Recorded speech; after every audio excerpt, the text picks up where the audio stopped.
Atha Yoga Anushasanam. Namaste. Welcome to Unravel the Thread, a podcast for people who want to apply the Yoga Sutras to yoga practice and to life today. Available online at simple-yoga.org, where you can also find videos for practice, dozens of articles, videos for chanting, and guided meditations to enrich your practice. I am Ruben Vázquez, your companion on this journey of exploration. I am grateful for your comments and questions. It really makes my day to know that Unravel the Thread is making a difference in your practice and in your life. This podcast presents excerpts from the book Unravel the Thread, the complete guide for living the Yoga Sutras today. If you love the podcast and want to support my work as an independent content creator, on the simple-yoga.org website, you can easily donate to keep the podcast going. On today's episode, we continue our journey by focusing our attention on specific ideas for weaving the thread of yoga into our lives. We will start with 2 definitions and with questions for you to contemplate daily this week. Weaving the thread of yoga into life. Life is an experiment. Consciously or unconsciously, each of us is running that experiment. Yoga offers you a systematic approach for making your life experiment conscious and deliberate. As it is the case with every part of your life journey, you are in charge. You control the exploration of your options. You choose the decisions that are most conducive to living a vibrant, meaningful, and joyful life. Although it can be tempting to attach to and stick with what we prefer or like, life is constant change.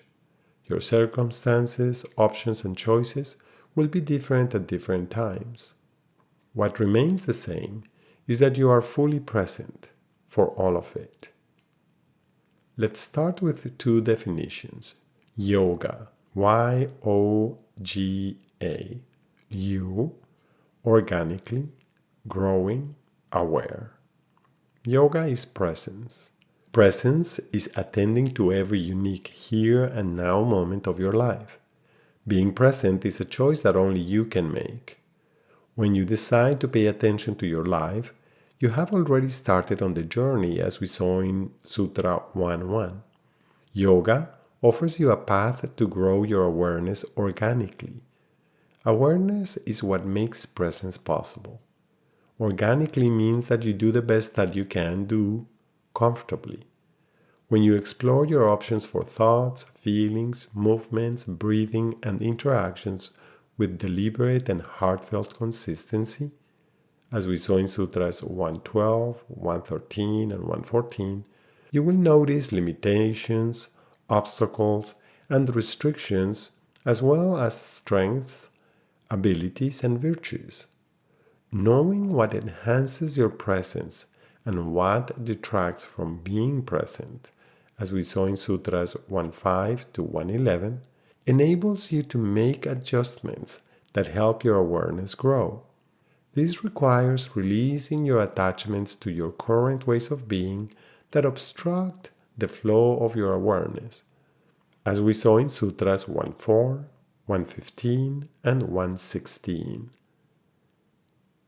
Instead of trying to make yourself into somebody different, you're trying to let go of the misperceptions distorting who you really are.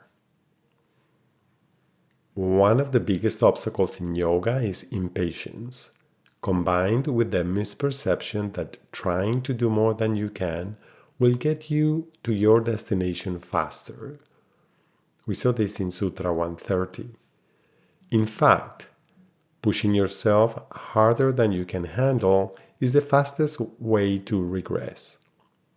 If you consistently try to do what you can do comfortably, you will notice that what you can do comfortably expands at the natural level that you can handle. It's like wanting to start a program of exercise by walking. Just walk for as long as you can comfortably. If you walk regularly, you will notice that the distance you can walk increases gradually without exhausting yourself and without causing you unnecessary strain or pain. Besides, you grow in awareness by expanding your understanding, your kindness, your compassion, and your humility. When you use this approach, which combines persistence, abhyasa, with patience, vairagya, as we saw in Sutra 112, you can enjoy the journey and its fruits. As a result, your yoga practice becomes a combination of self-awareness, self-care, and self-regulation. This perspective enhances the quality of your participation in your life so that you can live with enthusiasm, wisdom, and humility.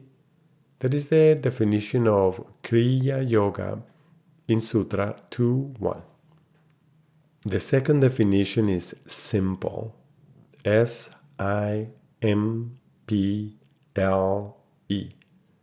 Self-inquiry to modulate predilections for life enrichment. In all endeavors, it is tempting to keep making things more complex. Keep your yoga practice simple. Self-inquiry. Know your tendencies.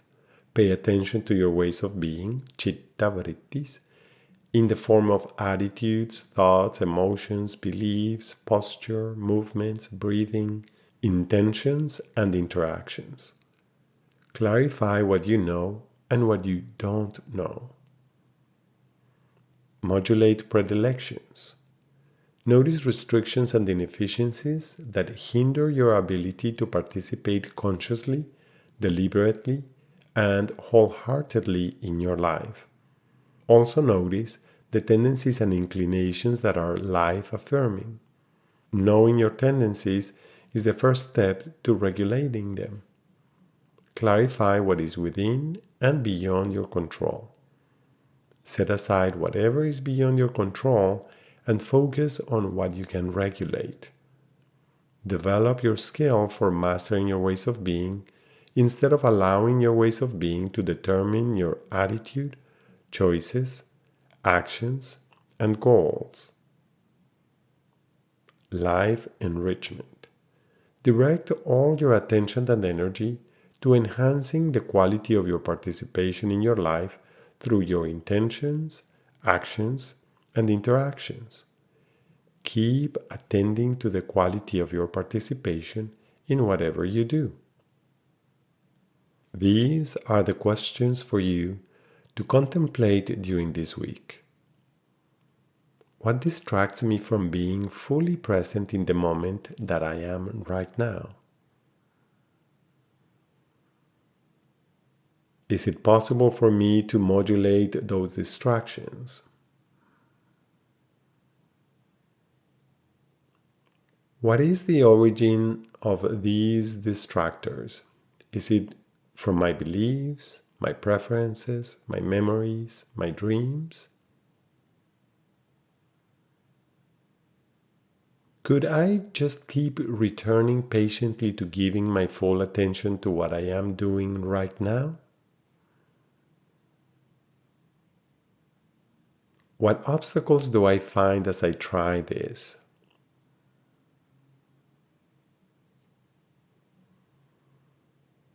Thank you very much for listening.